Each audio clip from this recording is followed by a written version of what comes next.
Assalamualaikum warahmatullahi wabarakatuh. Di sini saya akan mempresentasikan hasil kerja dari kelompok kami yang beranggotakan Evelyn Putri Angelina, Nasiri Wijayanto, dan saya sendiri Tegar Sulistyo Widodo. Saya akan mempresentasikan yang berjudul Sistem Kredensial, Penyusunan dan Analisis Program Kerja Unit Rekam Medis. Apa itu sistem kredensial? Kredensial adalah proses evaluasi terhadap staf medis untuk menentukan kelayakan diberikan kewenangan klinis atau clinical privilege. Kredensial adalah proses formal yang digunakan untuk memverifikasi suatu pengalaman dan profesionalisme seseorang dalam memberikan pelayanan yang spesifik, dengan mengedepankan keselamatan pasien dan bermutu tinggi dalam keahliannya. Kredensial dan rekredensial merupakan bagian yang asing dalam keseharian, dapat diartikan sebagai quality assurance dalam memberi suatu kelayakan yang valid berdasarkan data otentik dan merupakan proses yang sangat penting dilakukan untuk tenaga kesehatan dalam melaksanakan pelayanan kesehatan demi menjaga keselamatan pasien sesuai standar akreditasi nasional bagi fasilitas kesehatan. Manfaat yang timbul dari kredensial adalah terjaminnya keselamatan pasien. Dengan kredensial, maka kompetensi seorang perawat akan selalu terjaga. Perawat mendapatkan pengakuan yang jelas atas kewenangan klinisnya. Konsep dasar kredensial. Salah satu upaya rumah sakit dalam menjalankan tugas dan tanggung jawabnya untuk menjaga keselamatan pasiennya adalah dengan menjaga standar dan kompetensi para staf medis yang akan berhadapan langsung dengan para pasien di rumah sakit. Upaya ini dilakukan dengan cara mengatur agar setiap pelayanan medis yang dilakukan terhadap pasien hanya dilakukan oleh staf medis yang benar-benar kompeten. Kompetensi ini meliputi dua aspek. Kompetensi profesi medis yang terdiri dari pengetahuan, keterampilan, dan perilaku profesional, serta kompetensi fisik dan mental. Proses credentialing ini dilakukan dengan dua alasan utama. Alasan pertama yaitu banyak faktor yang mempengaruhi kompetensi setelah seseorang mendapatkan sertifikat kompetensi dari kolegium. Perkembangan ilmu di bidang kedokteran untuk suatu pelayanan medis tertentu sangat pesat, sehingga kompetensi yang diperoleh saat menerima sertifikat kompetensi bisa kadaluarsa. Bahkan, dapat dianggap sebagai tindakan yang tidak aman bagi pasien. Selain itu, lingkup suatu cabang ilmu kedokteran tertentu senantiasa berkembang dari waktu ke waktu, sehingga suatu tindakan yang semula tidak diajarkan pada penerima brevet pada periode tertentu, dapat saja belakangan ini diajarkan pada periode selanjutnya. Bahkan dianggap merupakan suatu kemampuan yang standar. Hal ini mengakibatkan bahwa sekelompok staf medis yang menyandang sertifikat kompetensi tertentu dapat saja memiliki lingkup kompetensi yang berbeda-beda. Alasan kedua yaitu keadaan kesehatan seseorang dapat saja menurun akibat penyakit tertentu atau bertambahnya usia sehingga mengurangi keamanan pelayanan medis yang dilakukannya. Kompetensi fisik dan mental dinilai melalui uji kelayakan kesehatan baik fisik maupun mental. Tindakan verifikasi kompetensi profesi medis tersebut oleh rumah sakit disebut sebagai mekanisme credentialing, dan hal ini dapat dilakukan demi keselamatan pasien. Tindakan verifikasi kompetensi ini juga dilakukan pada profesi lain untuk keamanan kliennya. Misalnya, kompetensi profesi penerbangan atau pilot yang senantiasa diperiksa secara teratur dalam periode periode tertentu oleh perusahaan penerbangan. Alasan penting yang dilakukan kredensial adalah: yang pertama, sebagai verifikasi terhadap pendidikan formal dalam melaksanakan pelayanan kesehatan tertentu sesuai keahlian. Yang kedua, mengukur batas aman tingkat kemampuan profesional terhadap pelayanan kesehatan yang mereka kerjakan sesuai dengan prosedur yang aman. Yang ketiga, meningkatkan kemampuan suatu keahlian tertentu dengan motivasi belajar yang tinggi. Sebagai bahan identifikasi dari gap kompetensi terhadap pendidikan dan pelatihan berkelanjutan tenaga kesehatan. Yang kelima adalah mempersiapkan profesionalisme tenaga kesehatan untuk memasuki masyarakat ekonomi ASEAN yang dapat bersaing. Manfaat yang diperoleh dari kredensial bagi fasilitas kesehatan adalah sebagai berikut. Yang pertama, syarat penilaian dalam akreditasi nasional dan internasional. Yang kedua, standar penetapan dan penerimaan tenaga kesehatan di fasilitas kesehatan tertentu. Yang ketiga, perencanaan akan kebutuhan pendidikan dan pelayanan tenaga kesehatan sesuai kompetensi. Keempat, penempatan tenaga kesehatan sesuai dengan kompetensi yang dimiliki dan layanan pasien yang dibutuhkan. Kelima, mempertahankan dan meningkatkan kompetensi tenaga kesehatan sesuai keahlian atau bidang. Mekanisme kredensial. Mekanisme kredensial dan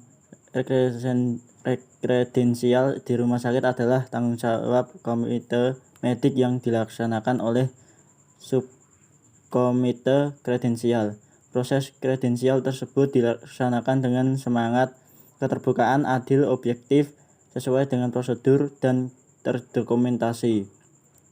Dalam proses kredensial, subkomite kredensial melakukan serangkaian kegiatan termasuk menyusun tim mitra bestari dan melakukan penilaian kompetensi seorang staf medis yang meminta kewenangan klinis tertentu. Selain itu, subkomite kredensial juga menyiapkan berbagai instrumen kredensial yang disahkan kepala atau direktur rumah sakit. Instrumen tersebut paling sedikit meliputi kebijakan rumah sakit tentang kredensial dan kewenangan klinis, pedoman penilaian kompetensi klinis, formulir yang diperlukan pada akhir proses kredensial. Komite medik menerbitkan rekomendasi kepada kepala atau direktur rumah sakit tentang lingkup kewenangan klinis seorang staf medis. Proses kredensial pada akhirnya akan memakan suatu kelayakan terhadap kompetensi tenaga kesehatan dalam memberikan pelayanan kesehatan dan dibuktikan dengan suatu keputusan yang diterbitkan oleh penguasa atau dapat dilogikakan sebagai pejabat tertinggi dalam fasilitas pelayanan kesehatan atau rumah sakit. Tindakan verifikasi kompetensi profesi medis tersebut oleh rumah sakit disebut sebagai mekanisme kredensialing, dan hal ini dilakukan demi keselamatan pasien. Alasannya, satu, banyak faktor yang mempengaruhi kompetensi setelah seseorang mendapatkan sertifikat kompetensi dari kolegium. 2. Keadaan kesehatan seseorang dapat saja menurun akibat penyakit tertentu atau bertambahnya usia sehingga mengurangi keamanan pelayanan kesehatan yang dilakukannya. Kompetensi fisik dan mental dinilai melalui kelaikan kesehatan baik fisik maupun mental. Penyusunan program kerja unit RMIK. Di dalam suatu hal ini, mana dapat dimaksud dalam program kerja ialah dalam susunan rencana kegiatan pekerjaan yang telah dirancang dan sudah disepakati bersama yang akan dilaksanakan di dalam suatu jangka waktu yang telah ditentukan. Suatu program haruslah disusun secara terarah karena akan menjadi suatu pegangan bagi organisasi dalam menanggapi suatu tujuan.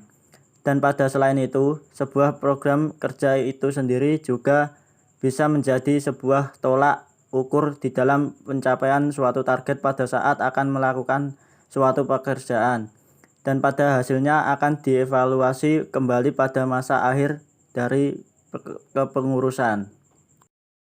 Program kerja unit rekam medis ini dibuat dalam periode 1 tahun sekali, kemudian akan dilakukan monitoring dan evaluasi. Hal evaluasi merupakan dasar untuk membuat program kerja periode berikutnya. Dengan adanya program kerja, ruangan rekam medis diharapkan dapat menjadi acuan atau pedoman melakukan perbaikan ke depan serta menentukan target ke depannya dalam hal pelayanan unit rekam medis. Tujuan penyusunan program kerja. 1. Mencakup sesuatu yang luas namun smart dan mampu menggambarkan mengapa program kerja ini perlu dilaksanakan. Misalnya meningkatkan mutu pelayanan rekam medis di rumah sakit. 2. Meningkatkan kualitas SDM rekam medis dalam menunjang pelayanan di rumah sakit tahun 2017. 3. Meningkatkan fungsi rekam medis dalam hal penyediaan dan penyajian data dan informasi rumah sakit. 4. Meningkatkan kegiatan evaluasi terhadap penyelenggaraan rekam medis sesuai sistem yang standar. Kegiatan pokok dan rincian kegiatan. 1. Program peningkatan mutu. A. Kelengkapan pengisian berkas rekam medis 1 kali 24 jam. Definisi kelengkapan pengisian berkas rekam medis rawat inap 1-2 kali 4 jam setelah pasien mendapatkan pelayanan. B. Kelengkapan formulir Informed Consent. Definisi kelengkapan pengisian informasi Informed Consent 1 kali 24 jam setelah pasien mendapatkan informasi yang jelas. C. Ketepatan pengiriman laporan eksternal. Definisi ketepatan waktu dalam melaporkan rekapitulasi laporan rumah sakit sesuai dengan batas waktunya, bulanan, tahunan, atau up to date. D. Penyediaan berkas rekam medis rawat jalan. Definisi jumlah berkas rumah sakit rawat jalan yang diantar tepat waktu. 2. Program pengembangan. A. Pendidikan dan pelatihan rekam medis. Cara pelaksanaan. 1. Membuat analisis kebutuhan pendidikan dan pelatihan. 2. Pengajuan permohonan pendidikan. 3. Presentasi hasil. 4. Monef dan pengembangan ilmu. B. Evaluasi kinerja rekam medis. Cara pelaksanaan. 1. Rapat bulanan internal rekam medis. 2. Rapat dengan sub-unit. 3. Pengisian kuesioner. 4. Penilaian indikator kinerja setiap 3 bulan sekali. C. Penyusunan laporan rekam medis. Cara pelaksanaan. 1. Melakukan rekapitulasi harian, bulanan, triwulan, semester, dan tahunan data mentah laporan terkulan rekam medis. 2. Pengembangan format laporan. D. Revisi formulir rekam medis sesuai standar akreditasi. Cara pelaksanaan. 1. Mencari referensi format formulir. 2. Pengajuan revisi ke direktur. 3. Mengadakan rapat dengan panitia rekam medis dan pihak terkait. E. Pengajuan penggunaan SIMRS di unit rekam medis. Cara pelaksanaan. 1. Membuat analisa kebutuhan SIMRS. 2. Membuat pengajuan penggunaan SIMRS di unit rekam medis. F. Penambahan lemari penyimpanan berkas rekam medis. Cara pelaksanaan. 1. Membuat analisa kebutuhan lemari penyimpanan. 2. Mengajukan PO pembelian alat. 3. Mengajukan WO pengerjaan atau pembuatan lemari penyimpanan. H. Pemusnahan berkas rekam medis inaktif selama 5 tahun terakhir. Cara pelaksanaan. 1. Melakukan pemilahan berkas aktif dan inaktif 2013 sampai 2018.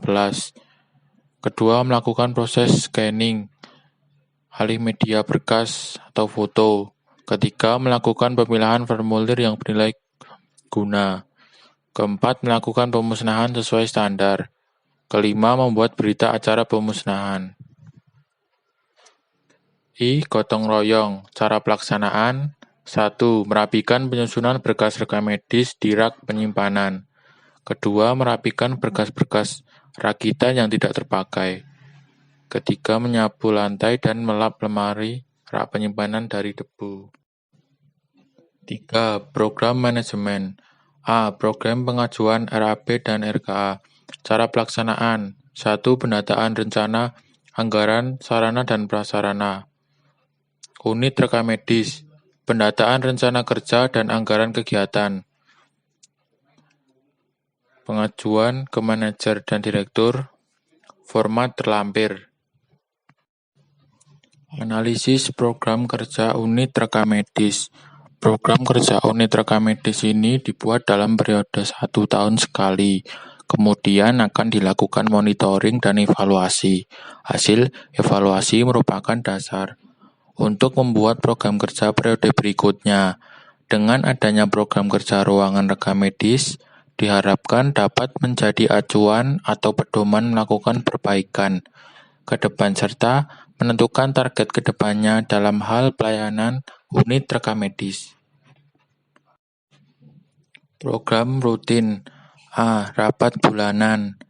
B. Program peningkatan mutu. C. Program retensi berkas rekam medis inaktif selama 5 tahun terakhir atau 1 kali setahun. D. Laporan internal bulanan, triwulan, semester, dan tahunan. E. Laporan eksternal bulanan, triwulan, semester, dan tahunan. F. Peningkatan pengambilan berkas rekam medis tepat waktu. G. Peningkatan ketepatan pendistribusian berkas rekam medis rajal. H. Meminimalisir dalam hal kesalahan filing atau penyimpanan. I. Gotong royong bersih-bersih ruangan atau merapikan berkas rekam medis di rak penyimpanan. Contoh kasus. RSU Bintuni, Papua Barat telah terakreditasi CARS pada program khusus yang meliputi 4 kelompok kerja, yakni pencegahan dan pengendalian infeksi atau PPI, hak pasien dan keluarga atau HPK, kualifikasi dan pendidikan staf atau KPS, dan peningkatan mutu dan keselamatan pasien atau PMKP. Seluruh staf rekam medis terlibat dalam akreditasi ini. Proses kredensial bagi staf rekam medis di RSU Bintuni terdapat dalam kebijakan pengelolaan SDM, pedoman pelayanan rekam medis, pedoman pelayanan SDM, dan panduan kredensial bagi tenaga kesehatan lain. Salah satu ini dari kebijakan tersebut menyangkut prosedur kredensial, penetapan kompetensi bagi profesi rekam medis dan informasi kesehatan, pelaksanaan serta penilaian kredensial. Regulasi eksternal menggunakan kriteria pada Permenkes 55 tahun 2013 diadopsi menjadi regulasi internal dan termuat dalam panduan kredensial tenaga kesehatan lain untuk profesi rekam medis dan informasi kesehatan dan selanjutnya disebut sebagai kriteria untuk kerja. Proses kredensial di RSU Bintani untuk tenaga kesehatan lain dilaksanakan oleh bidang SDM dikarenakan di RSU Bintuni belum terbentuk komite tenaga kesehatan lain. Saran. Dengan didasarkan pada pasien care, bahwa segala yang berkenan dengan pasien diberikan suatu kelayakan terhadap prosedur yang dilakukan oleh tenaga kesehatan. RSU Bintuni telah melakukan proses kredensial terhadap semua tenaga kesehatan khususnya profesi rekam medis dan informasi kesehatan dengan merujuk dari regulasi pemerintah. Sebagai daerah yang jauh dari ibu kota dan akses pemerintahan provinsi, RSU Bintuni mengejar ketertinggalan termasuk dalam pengembangan stafnya. antara lain dengan melakukan pemetaan grading, profesi, dan peningkatan kemampuan staf melalui Continuing Professional Development atau CPD, yang meliputi aspek skill, knowledge, and attitude. Sekian presentasi dari kelompok kami. Bila ada salah kata dan ucapan yang kurang berkenan, kami mohon maaf yang sebesar-besarnya. Wassalamualaikum warahmatullahi wabarakatuh.